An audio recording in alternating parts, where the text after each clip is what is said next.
Assalamualaikum warahmatullahi wabarakatuh. Halo semuanya. Pada video pembelajaran kali ini, kita akan membahas materi tentang aljabar.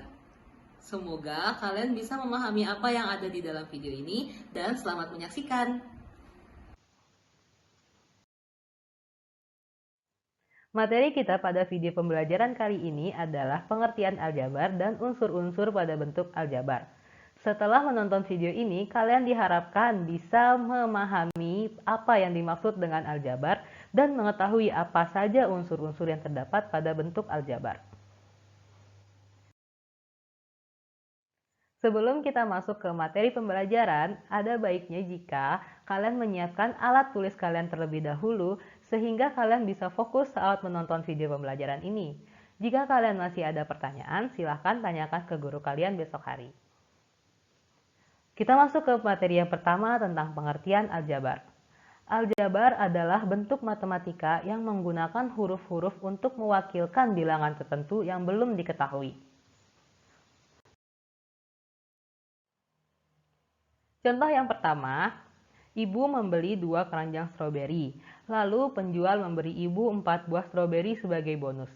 Setiap keranjang memiliki jumlah stroberi yang sama, tetapi jumlahnya belum diketahui. Dalam satu keranjang ini terdapat stroberi yang belum diketahui jumlahnya. Jumlah stroberi yang belum diketahui itu bisa kita misalkan sebagai X. Dan ibu membeli 2 keranjang, maka jumlah stroberi ibu adalah 2X. Lalu penjual memberikan ibu 4 buah stroberi, maka ibu sekarang memiliki 2 keranjang stroberi dan 4 buah stroberi. Di mana 2 keranjang itu kita belum ketahui jumlahnya yang kita lambangkan dengan 2X dan ditambahkan dengan 4 karena 4 sudah jelas jumlahnya adalah 4. Bagaimana jika ada 2 jenis buah-buahan yang berbeda? Perhatikan contoh kedua.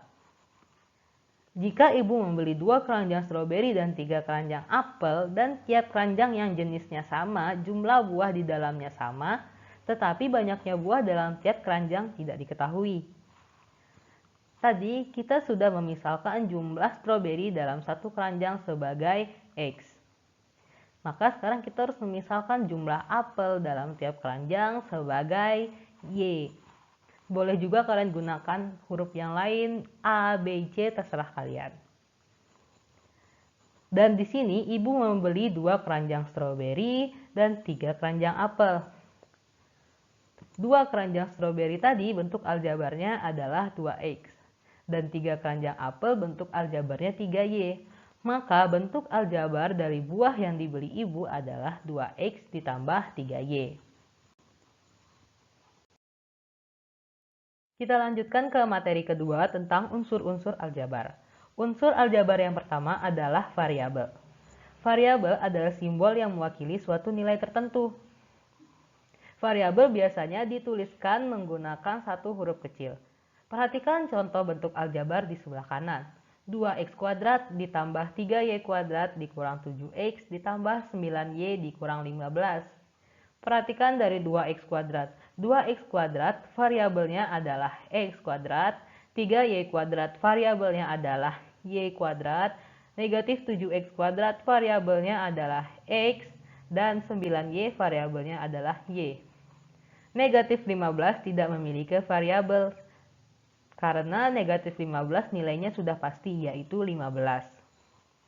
Maka variabel dari bentuk aljabar di atas adalah x kuadrat, y kuadrat, x, dan y.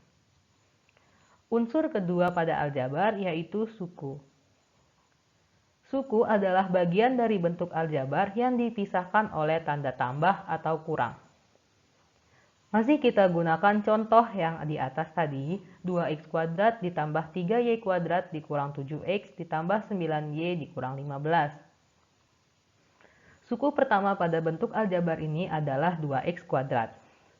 2x kuadrat dipisahkan dengan 3y kuadrat menggunakan tanda tambah sehingga 3y kuadrat menjadi suku kedua. Dilanjutkan dengan negatif 7x sebagai suku ketiga, 9y sebagai suku keempat, dan negatif 15 sebagai suku kelima. Jadi jumlah banyak sukunya adalah 5.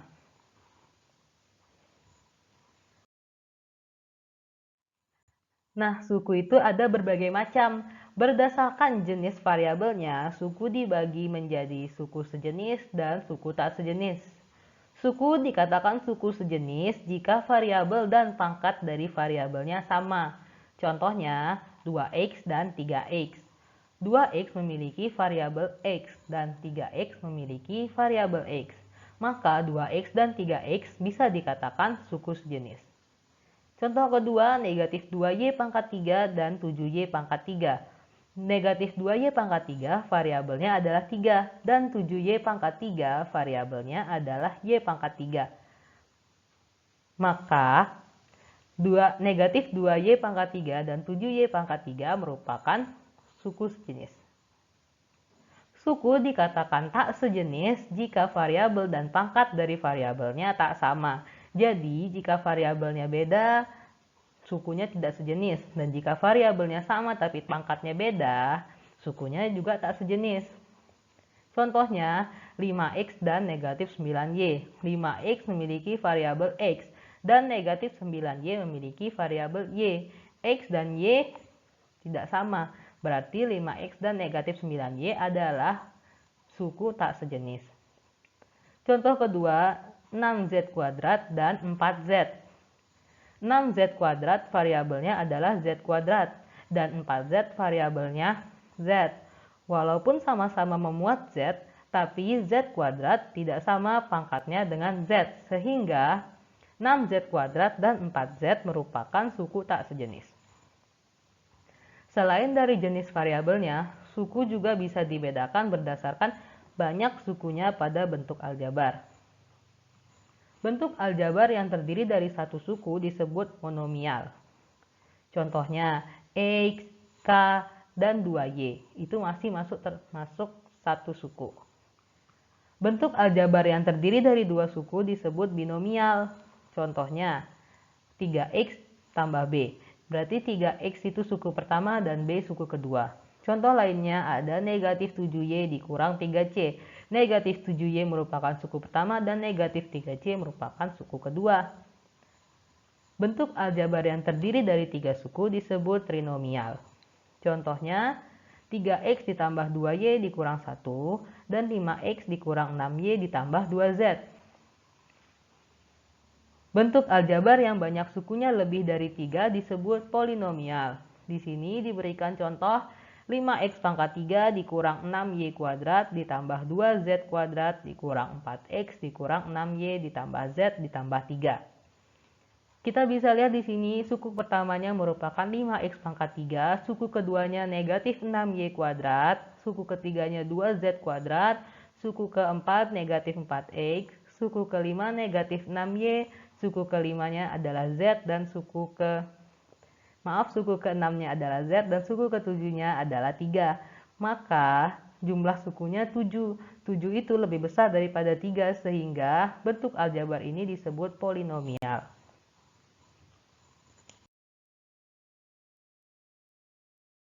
Unsur aljabar yang ketiga yaitu koefisien.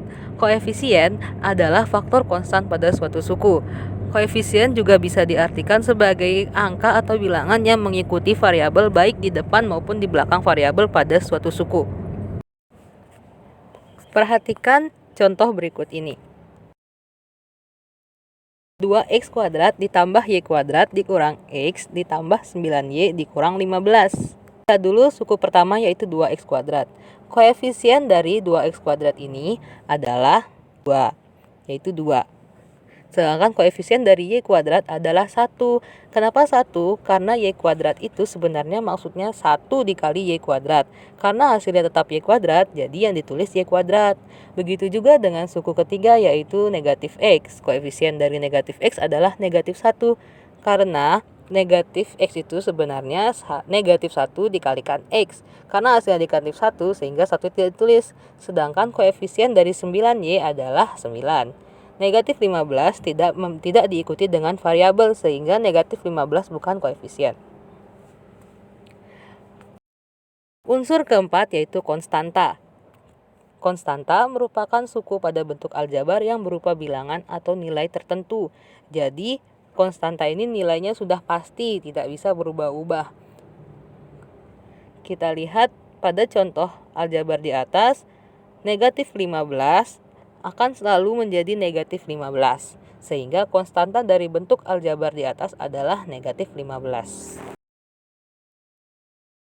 Jadi kesimpulan pada pembelajaran kita hari ini, yang pertama, bentuk aljabar adalah bentuk matematika yang menggunakan huruf-huruf untuk mewakilkan bilangan tertentu yang belum diketahui. Unsur-unsur pada aljabar ada 4, yaitu variabel, suku, koefisien, dan konstanta. Variabel merupakan simbol yang mewakilkan bilangan yang belum diketahui nilainya.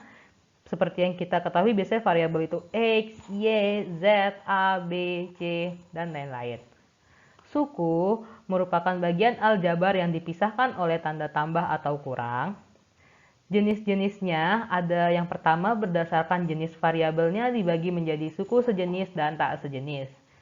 Suku sejenis itu yang variabel dan pangkat variabelnya sama, dan tak sejenis itu adalah yang variabel dan pangkat variabelnya berbeda.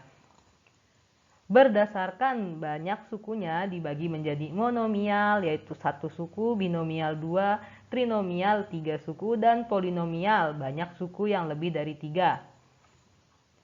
Yang ketiga ada koefisien, yaitu faktor konstan pada suatu suku atau yang biasa kita ketahui angka yang melekat pada variabel baik di depan variabel maupun belakang variabel pada setiap suku. Yang terakhir ada konstanta, yaitu suku yang berbentuk bilangan atau suatu nilai tertentu yang sudah pasti nilainya berapa gitu.